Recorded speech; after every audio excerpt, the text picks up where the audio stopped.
Everybody, I'm gonna get off my chair here and just want to do another little tutorial-y kind of how I do it video. This was based on a suggestion by Elyas. I'll put a little link down there so you can visit his page. It's very cool. So he was talking about how I go through my photos and the like, and this will not be as janky as that other video I did on horror, but I just want to kind of go over this with you guys. Just some things that I do for my photos, and I thought it might be helpful. I thought it was a great suggestion. So I'm going to go through a couple of kind of basic things first, just how you could get some various shots from the most low-key and easiest way to the most elaborate way. So we'll see if that works out. So this is my new character, Sun, and this is just, you can tell by the size of those nails on the wall back there, this is just her in front of a wall. Let me see if I can get to my proper thing here. Just outside. So no Photoshop, no nothing. Just straight out of the box, and just found a location with kind of a, nothing like, this hinge back here that kind of gives the size away, or the giant grass if you can avoid it. Here's another one. Obviously, if you really do any kind of thinking about it, it's like, oh, this plant is a small succulent. Like, it would be huge, but it just provides a nice little background for the character. And if you were to crop it, you wouldn't see this fence or anything back here. But again, this is the easiest way to do it. Just take the figure outside or find a place in your home and just find a kind of a neutral background to take the shot. That's pretty easy. Then you have this kind of shot, which is this. Just me holding the figure up in the air to kind of get that background, get a nice background blur. And what you're doing here is using forced perspective. So it looks like, oh yeah, she's walking down the street or something like that. When you hold the figure up and get the position correct, then you could really kind of branch out, especially if you're brave and not afraid like me to shoot in public. You could take the figures to coffee shops. I know Aurora does this as well. I'll put another link down in the show notes here, but basically she took a whole setup to a restaurant when they went out to dinner. And so she had a little table and she had the figures and everything else, and she set them up on the table and then was able to use the restaurant background as the background, which is great. The brave soul that she is. We must support her. But yeah, it just makes it really nice. You get that nice effect, and it allows you to really push the perspective to get some nice real world backgrounds, but with a smaller figure. Lots of people go this route, and it's a very efficient route to go. Now, then you could always build a set. Not a lot of people have room for sets. I admit I am very lucky to have room out here in my garage office. Even though with the California rain right now, it's a little mildewy smelling. That's not good. But yeah, when you build a set, then you have the flexibility to actually position people in the environment, light it properly, all that fun stuff. I built this set a while ago, and it's been kind of morphing. I put the tiles in recently and the flooring. It was just a bare piece of plywood at one point. The brick wall on the side there I put in, that was just a piece of foam core. The whole back walls and everything, that's all foam core. The wood strips, like this little art piece here and all that, that's just balsa wood that I made this kind of art with. And just did a lot of printing of little, things to put on the walls and everything. A lot of my stuff is printed. These tiles are not real tiles, obviously. This is paper, and this wood is not wood inlaid floor. It's just printed flooring. And that makes for a real easy way to go. I know some people actually, like with this brick wall, they would actually carve that wall. That's not me. I'd rather print it, slap it on there, and it's pretty effective. Um, and there's, various sets. I always lay my figures down now so I don't break them like I've done in the past. Gravity is a bitch. But yeah, all these are just printed backgrounds. This is the Moore Estate, and obviously the sushi restaurant. And I just keep it simple, and just the big thing is selling the illusion. And so for me, it's just enough to kind of sell it, especially like here. We've got this wainscoting that's fakery. This door is printed. It's not real. The window is printed. This bookcase is real. And of course the furniture is real. But the flooring, the wallpaper, the wainscoting, the little details up here on the top, all that is printed. So I just keep it short, sweet, to the point. This is another route you could go, and I saw someone do this, Witch and the Jedi, I believe, another link down below. It was very clever. So essentially what you do is you just hold the figure up in front of your monitor. And so here I have a bunch of different locations, as you can see here in this little side folder, that I've created using different programs. This is Midjourney, and I just kind of have a folder full of these little locations. Here's a photo studio, and I'll show you in a moment how I like to use these. Here's a real house I just took photos of to make clean plates. This was an Airbnb that my father-in-law was staying at the time. So if you don't have access to like an AI art program or whatever, you could just take stills. I take stills when we travel, which is also another way to go. Is this, if you go somewhere, you don't even have to take your figures. If you have Photoshop, or I know Face App allows you to do background replacing. But that's another way to go. You just take a photo when you're out traveling around, and then you can build up a kind of a situation where you're building these backgrounds and just have a library of them, so you can put your figures in, and that's pretty good. So that being said, I am going to go the next step, which is taking a shot like this and taking it into Photoshop. And I'll show you my process there for taking it into Photoshop.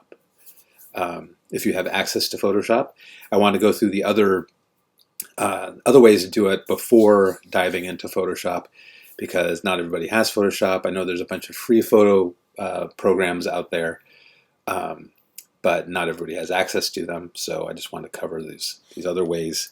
There's lots of other ways to go about it, even if you don't have access to some photo manipulation tools. So that being said, let's get into Photoshop. This is Photoshop. And again, not everybody has access to this. I wanted to show this image. This is just the image of what I'm using. It's not high tech. It's just a white piece of foam core that I shot in front of. I do toss in some, if the lighting I'm going to put the subject in is extreme, a fire is raging next to them or something, I'll blast them with a little light on the side just to get that effect. This requires a little planning ahead, but it's not that big a deal. I'm going to show you not planning ahead, not planning ahead in a minute. So this is the setup. It's very simple. When you have that, you get a shot like this. Boop. There's sun. And what I've done is I just made a duplicate of the image. This one I can actually manipulate. And so what am I using? I'm using Photoshop. what is this? 24.6. And it has this really super handy feature here. You can select a subject, and so Photoshop looks and actually says, oh, well, this is probably the subject, and you can get an automatic marquee, which is just lovely.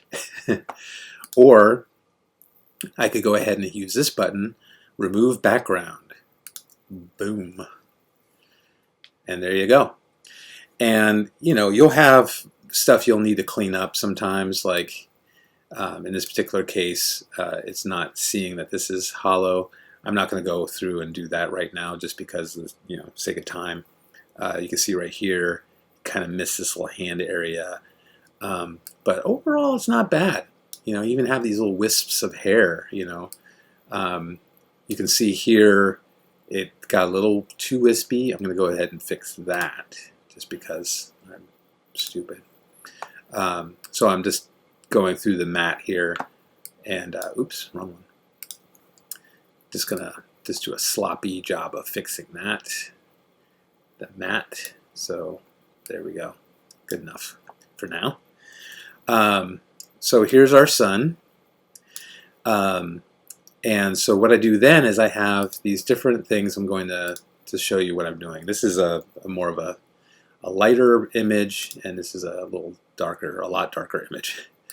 So let's start with this lighter one here, so the entry hall. So I'm going to go ahead and duplicate her. I'm trying to go quickly here because I don't want this to get too long.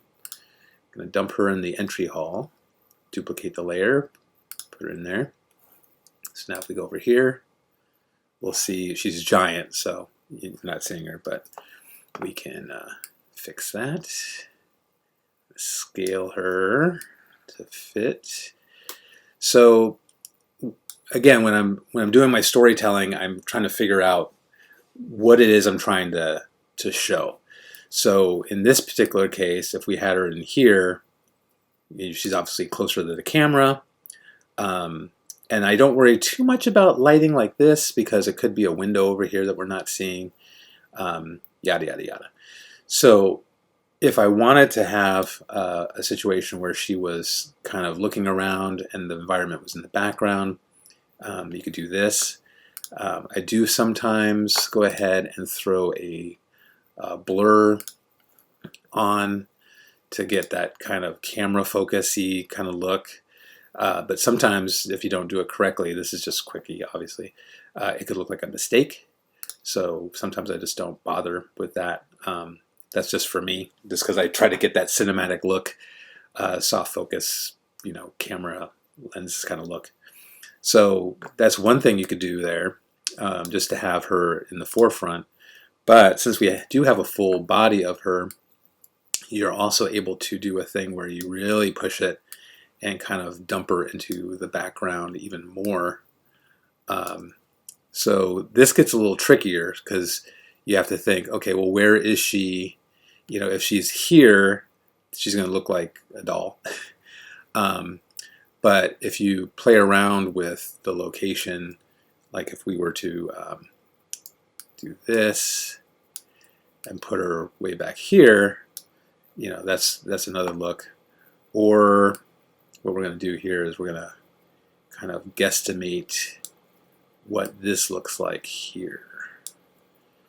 So you think a railing, a handrail, will be probably about hip height or so. You got this desky thing here. Again, this is a mid-journey rendering, so it kind of is like, well, how big is that? Who knows? We don't really have a thing for that. So just kind of play around with the location. Let's just call that the thing. And then what I also like to do is there's little subtle things that, again, is just for me. Again, she kind of looks like she's floating on here. I could go ahead and do a kind of a burn in, a drop shadow on this to make her look more in the scene. I could go ahead and kind of flip her. Oops. that. Sound like Forrest Gump. And kind of do a reflection of her. If she wasn't so large. And kind of, you know, I'm not going to sit there and go into it too much, but you could play around with your stuff here and kind of get a little reflection going if you wanted, if you're into that kind of thing. In this tile. So again, it really depends on exactly how much you're trying to sell this. I've been putting grain on the figure and all that fun stuff to kind of to sell it essentially. So if you are working in Photoshop, you can really kind of get into this and kind of, you know, again, I'm not trying to fool people that much because it is still a figure in either a fake or a real environment. But it is kind of a nice thing to kind of get the lighting correct and everything else. So I'm going to show you what I do in a more extreme situation in a moment with this night here in this dark hallway using the same image. So let's go ahead and do that. All right, so here's obviously a much darker image than this bright hall. Again, I'm trying to crank through here. I don't want these to get too long, and I'm not like, you know, super VFX guy or anything. I'm just doing my thing. So again, I'm going to go ahead and take her, duplicate her over to this other image, the Gothic Manor, and do the same little bit of scaling until we get her where we want her to be. And I'm thinking that she's going to be walking down this hall and kind of be next to this suit of armor. Maybe we'll go that route so we have kind of a reference to how big she's supposed to be. Oh, hi Photoshop.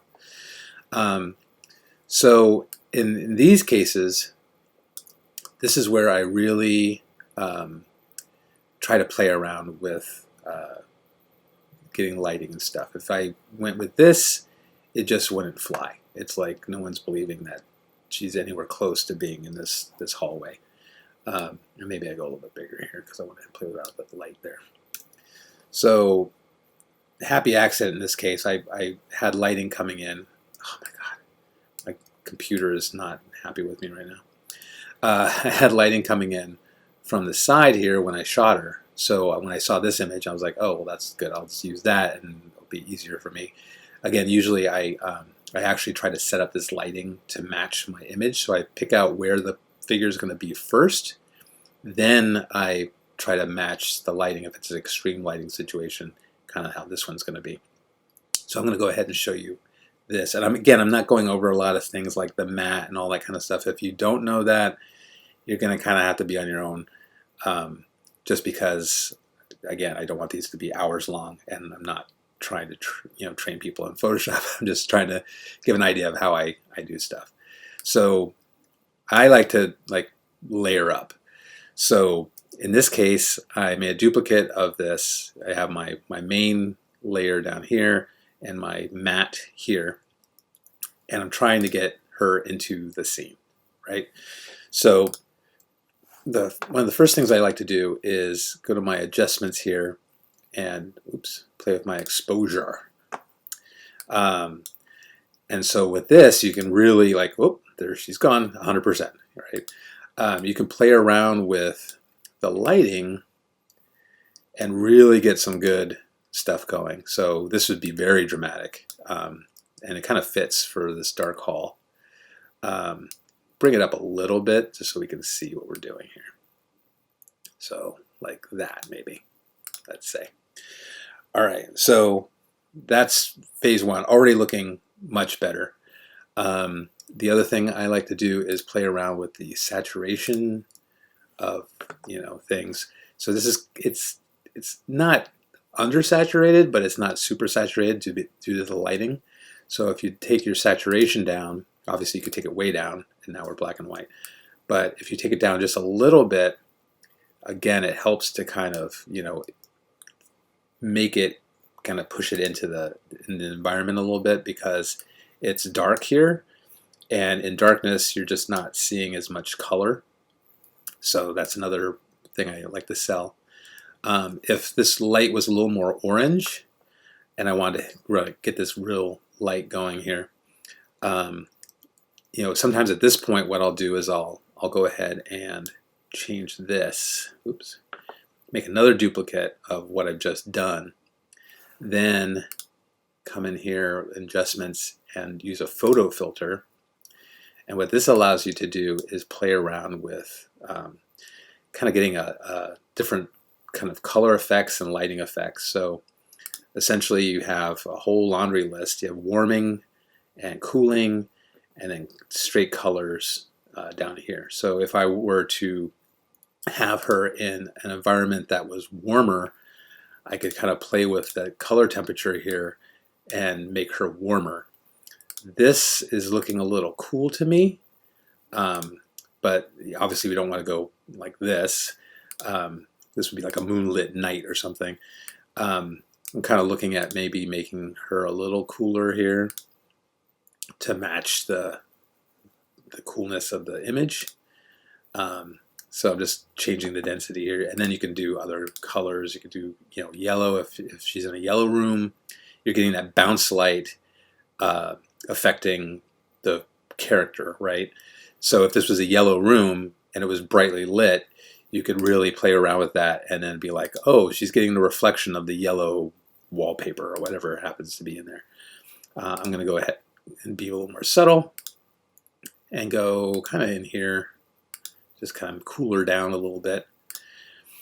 So already looking much better than our initial image. Remind you, like that, right? So it's looking better.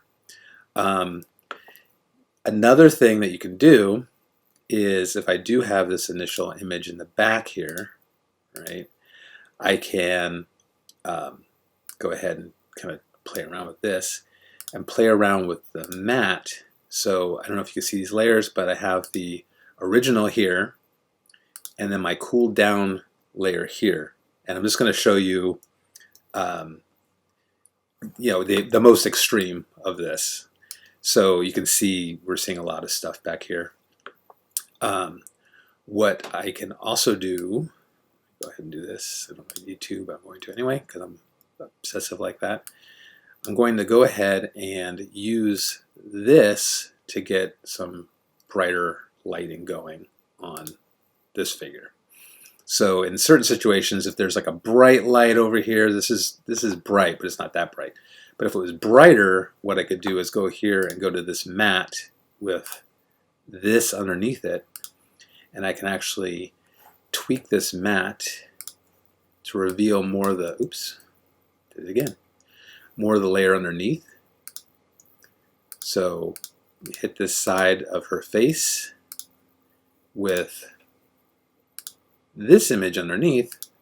So I'm removing some of the of this cool layer to reveal more of this layer. And as you can see now, when we look at this, we hit her shoulder. Let me get a little smaller brush going here.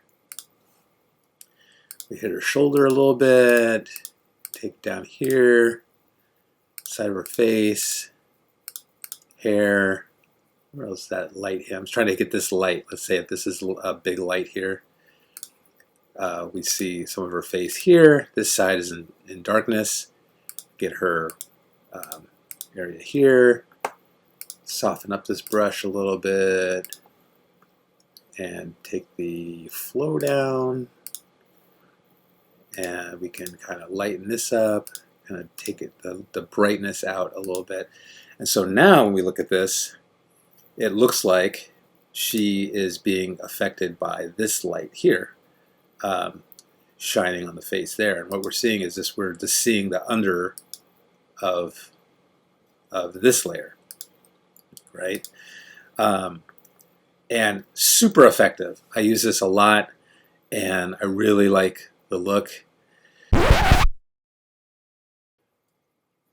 I forgot something. I just remembered I finished, and now I'm going back and redoing it. There was another thing about, you know, like effects and things like that. So real quick, super quick. It's getting long. I have a lot of different fog and fun stuff like that. This is a video of fog kind of rolling through. So again, you could do things like you could take this fog, grab it,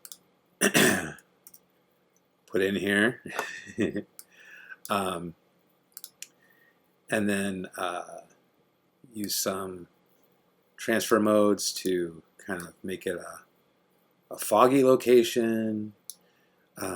If that makes sense, you know, I'm just playing with the opacity, or like, you know, smoky room, kind of hazy, and then you can put a mask on this if you want it to be kind of smoky in a specific area, but not the whole thing. You go ahead and like kind of paint in where you want that smoke to be by using a matte. So let's say we want it to be kind of like this low-hanging kind of tule fog situation, kind of not too smoky, something like that maybe. And then let's say we also wanted to have some crazy light happen. I'm a big fan of like these little lens flares in moderation. So you can see here we can play around, kind of drop this over this lantern thingy here. I'm putting it on this one. So now we have this, you know, shininess here. You can do that to these other lamps if you wanted to get more dramatic. And so, yeah, there's layering that goes on in a lot of my stuff as well. And those layers kind of help kind of, you know, sell the illusion, as it were. Even to the point where, well, I'm not going to go into it, but yeah, you could really, again, spend a ton of time on each image and really kind of sell it. Now, back to our regularly scheduled program. And yeah, that's pretty much how I go about things. And you could do this all day long. I mean, you could tweak this and play around with it to get the look that you're wanting. Is this the right one? Yeah. Again, I'm going in here and just kind of cleaning this up a little bit, just removing some of this that I don't want to see, because we're getting that halo effect, and we don't need that part. So I'm just kind of, oh, that opacity is still down. There we go. And yeah, like I said, you could do this all day long and really kind of try to sell it. But already this is looking much better than our initial paste in here. And so yeah, that's how I go about it. A lot of it is planning. And then, you know, the tools, I have access to this stuff because this is what I do, you know, for a living, essentially motion graphics and design. So there's workarounds. I know in FaceApp, you can do background replacement as well. I've been playing around with that. I used to do that because it was much easier, just did it on my phone. But the issue is that sometimes FaceApp gets really confused. Similar to what I showed you when I was fixing her hair here with the matte. FaceApp does allow you to go ahead and paint in the matte that it creates to bring back stuff, but sometimes you get whole pieces of a face missing or an arm missing. It wouldn't handle this chain very well. It would probably make that go away. So it's a simpler program, and with that, you know, you get a simpler set of tools. But if you do play around with it, you can get some good looks. And like I said, there's a bunch of free programs. If you look up free Photoshop using Google or whatever, it'll bring up a lot of stuff. And there's varying degrees of learning curve and difficulty to kind of go through, but it's worth it if you like this kind of thing and you want to kind of get more stuff going. But I know there are also certain people that just stick with this. They drop in a they just shoot instead of on white. They just shoot on like a black background, and they light it. So instead of using like a white background here, they just use black, and then they light it so it has some dramatic lighting, and you're done. Especially if you're shooting. I shoot with a phone. Many people are like, "What?" But a lot of people have a whole little setup. I'll see if I can grab one and show you. Although I have to get permission first, but just trust me. They just have stuff set up on a little table. They have a piece of black board and a light, maybe 2 lights, and they just shoot with their camera with a tripod, and it looks great. It looks fantastic. So again, it really depends on how far you want to go. The most simple is just to do that thing I was talking about, where you just kind of go and not that one, sorry. Just hold it up in the world. What are these? There we go. This is the simplest, and you can get some really great backgrounds. People use street backgrounds, coffee shops, restaurants, like I said, supermarkets, whatever.